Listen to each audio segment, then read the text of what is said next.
हाँ तो दोस्तों, ये है क्लास 12th बिहार बोर्ड का पदखंड से आपका चैप्टर नंबर 8 उसका करने वाला है ऑब्जेक्टिव। ठीक है ना। तो चलिए वीडियो को शुरू करते हैं, लेकिन उससे पहले एक काम करते हैं क्या कि इस चैप्टर के बारे में थोड़ा सा जान लेते हैं। ठीक है, उसके बाद फिर झटपट इसके बारे में हम जान लेंगे। ठीक है ना। थोड़ा सा इसके बारे में कुछ बताते हैं कि शमशेर बहादुर सिंह लिखे हैं वाला, तो आखिर क्या क्या किए हैं। देखिए यहाँ पे, देखिए बात करें कि ये जो उषा है वो चैप्टर को लिखे कौन है ना, किन के द्वारा ये लिखा गया है, तो शमशेर बहादुर सिंह के द्वारा। ठीक है ना, किन के द्वारा, शमशेर बहादुर सिंह के द्वारा। ठीक। और बात करें कि इनका निधन कब हुआ था, है ना, निधन पूछ लेता है तो 1993 ईस्वी में हुआ था। ठीक है ना।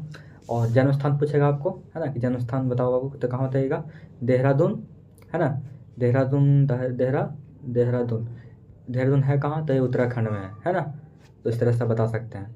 इसके पापा मम्मी का नाम भी पूछता है कभी कभी, नॉर्मल पूछता नहीं तो फिर नहीं पूछता है। इनके जो पापा थे उनका नाम क्या था, तारिफ सिंह नाम था। क्या नाम था, तारिफ तारिफ तारिफ, है ना, तारिफ। और इनके मम्मी का नाम प्रभु देई। ठीक है ना। आगे देखिए, आगे क्या है, बाकी सब इस आगे चैप्टर में हम पूरा पूरा कंप्लीट कर लेंगे। ठीक है ना। तो चलिए शुरू करते हैं। तो हमारा आज का पहला क्वेश्चन क्या है, उत्साह से हमारा पहला क्वेश्चन है कि शमशेर बहादुर सिंह ने कौन सी कविता लिखी है, बताइएगा।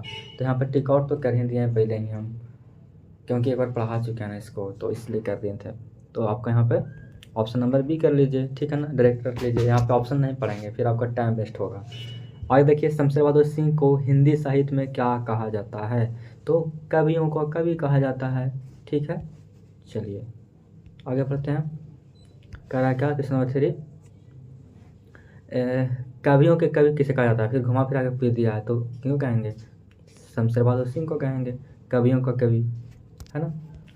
आगे देखिए, कह रहा है कि शमशेर बहादुर सिंह की प्रतिनिधि कविताएं नामक जो काव्य कृति का संपादन वो है किसने किया है, तो कौन किए थे, तो किए थे नामवर सिंह किए थे। ठीक है ना, कौन किए थे, डॉक्टर नामवर सिंह पूरा नाम होता है। ठीक। उषा का जादू कब टूटता है, बताइएगा, कब टूटता है, सूर्योदय होने के पहले, या फिर दोपहर होने के दोपहर होने होने पर, या फिर अंधेरा होने पर, या फिर इनमें से कोई नहीं, तो सूर्योदय। हाँ, सूर्योदय होने पर। ठीक है ना, ऑप्शन नंबर ए। ठीक, कुछ खास तो नहीं है बताना है, बस झटपट हम कर लेते हैं, है ना। कह रहा है कि शमशेर बहादुर सिंह ने किस कोश का संपादन किया, बताइएगा। तो किस कोश का, तो उर्दू हिंदी कोश का। ठीक है ना, कोश का मतलब क्या होता है, डिक्शनरी होता है। ठीक। चलिए, शमशेर बहादुर सिंह किस साहित्यकार के समकालीन थे, मतलब किसके समय वो थे, दोनों थे, है ना, तो नागार्जुन के समय। ठीक है, वैसे हम आपके समकालीन हैं, आप किसी के समकालीन हैं, मतलब कि एक ही टाइम पर। ठीक है। आगे देखिए, कह रहा है कि शमशेर बहादुर सिंह की रचना किस शतक में आनी शुरू हुई, तो कब, तो दूसरा शतक में। ठीक है। शमशेर बहादुर सिंह की कौन सी रचना नहीं है रामायण, मतलब कि 3 गो है पर एगो नहीं है बाबू। तो याद रखिएगा कि दूसरा शतक जो है शमशेर बहादुर सिंह का है, उदिता और टूटू हुई बिखरी हुई, है ना, किनका है, शमशेर बहादुर सिंह का। ये तीनों है। ठीक है, ये तीनों, बाकी इसको छोड़ दीजिए, है ना, ये नहीं है तो। ठीक। आगे क्या है कि शमशेर बहादुर सिंह की कौन सी रचना है, बताइएगा। फिर से यहाँ बता रहे हैं आपको हम, जो नहीं है उसको तो छोड़ दीजिए, जो है उसको याद करिए। तो इंद्रजाल और मुकुल है, जो किनका है, शमशेर बहादुर सिंह का है। ठीक है। आगे देखिए, कह रहा है कि शमशेर बहादुर सिंह ने 1918 में किस देश की यात्रा की थी, बताइएगा। तो यूएसएसआर, सोवियत रूस का। ठीक है ना, option number B. Shamsher Bahadur Singh ने किस स्थान से बीए किया, बताइएगा। तो बीए किए थे कौन सा स्थान से, तो किए थे इलाहाबाद से किए थे। ठीक। ठीक है, ठीक है। थोड़ा सा एक बात कर लेते हैं, इनका बहुत सारा मतलब कृति है जो कि हम बताएंगे अभी, शायद लगता है नहीं पूछेगा, आगे कहा पूछेगा तो बता देंगे। ठीक है ना, जैसे कि काल तुझे मेरी होड़ है, ये किनके द्वारा है, तो उनके द्वारा, नामवर सिंह के द्वारा लिखा हुआ है, मतलब सॉरी, शमशेर बहादुर सिंह लिखे हैं। ठीक है। और और भी एक था यार, क्या था वो जो पूछते रहता है, क्या नाम था यार, हाँ, कहीं बहुत दूर से सुन रहा हूँ, एक इनके द्वारा है, तो लिखा हुआ है शमशेर बहादुर सिंह के द्वारा। ठीक है, ठीक है।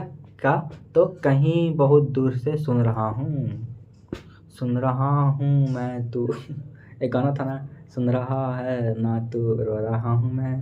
तो यहाँ पे है कहीं बहुत दूर से बात, मतलब कहीं बहुत दूर से सुन रहा हूँ, एक इनके द्वारा है शमशेर बहादुर सिंह के द्वारा। ठीक, आगे शमशेर बहादुर सिंह का संबंध किस विद्यालय से है बताइएगा। तो विक्रम विश्वविद्यालय जो कि कहाँ था, उज्जैन में था। कहाँ था? उज्जैन में था। ठीक, ठीक। और ये मतलब कि और मतलब ये पूछेगा कि विक्रम विश्वविद्यालय उज्जैन में क्या थे, तो ये क्या थे? ये थे अध्यक्ष थे। ठीक है ना, क्या थे? ये अध्यक्ष थे, खुद ये थे अध्यक्ष थे। ठीक है, इन्हें यहाँ पर थे, ये अध्यक्ष थे वहाँ के। ठीक, आगे क्या है कि उषा कविता में प्रातः काल को किसके समान बताया गया है? तो नीले संग के समान। ठीक, आगे चले।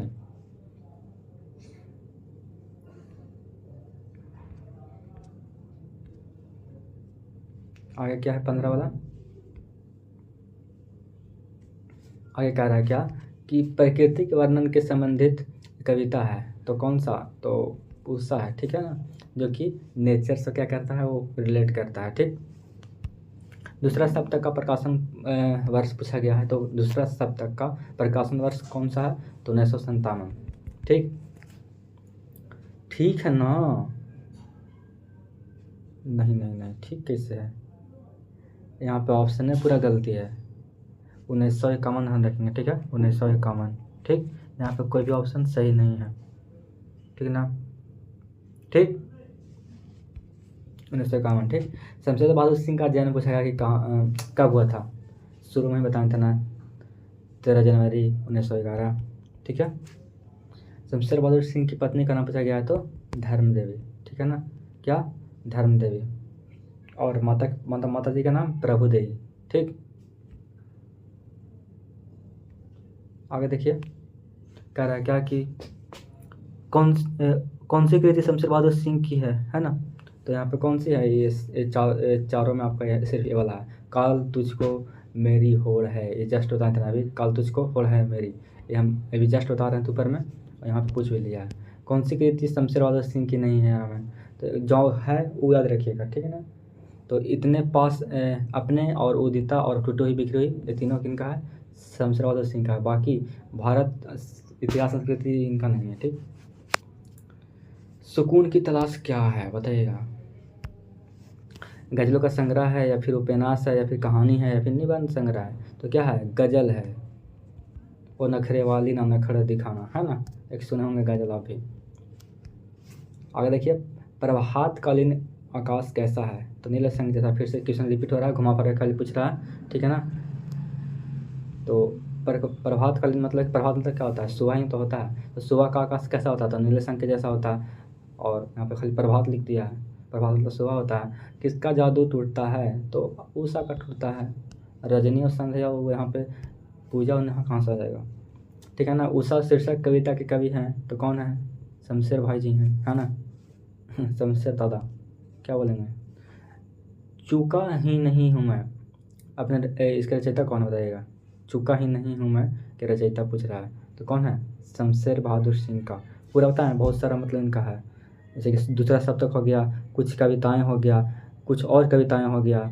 चूका ही नहीं हूँ मैं, ये इन्हीं के पास लिखा हुआ है। इतने पास अपने, ये भी इनके द्वारा लिखा हुआ है। उदिता है जो इन्हीं के द्वारा लिखा गया है। और फिर एक क्या है कि बात बोलेगी भी यही लिखे हैं। ठीक है ना, काल तुझे मेरी होड़ है, मतलब कि काल तुझको, काल तुझसे होड़ है मेरी, ये भी लिखे हैं। ठीक है ना, तो इस तरीक़े से आप याद कर सकते हैं। ठीक, और 26 वाला क्वेश्चन क्या कह रहा है कि सुकून की तलाश किसकी रचना है? किसका है? तो इकबाल की है। ठीक है, किनकी है? तो अरे भैया इकबाल की, हाँ ठीक है, इकबाल का है। ठीक है, इकबाल का है।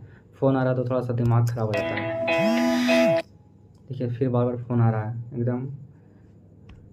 हाँ, आज का लास्ट क्वेश्चन क्या है कि शमशेर बहादुर सिंह का जन्म कहाँ हुआ था? तो कहाँ हुआ था? तो हुआ था देहरादून में। ठीक है ना, कहाँ हुआ था? देहरादून में। ठीक, तो इस तरीके से आप चैप्टर नंबर 8 पूरा कंप्लीट किए हैं। अगला वीडियो में करने वाले हैं जन जन का चेहरा एक ऑब्जेक्टिव। ठीक है, तो सब्सक्राइब कर लीजिए ताकि इसका भी ऑब्जेक्टिव आपको मिल जाए। मिलते हैं अगले वीडियो में।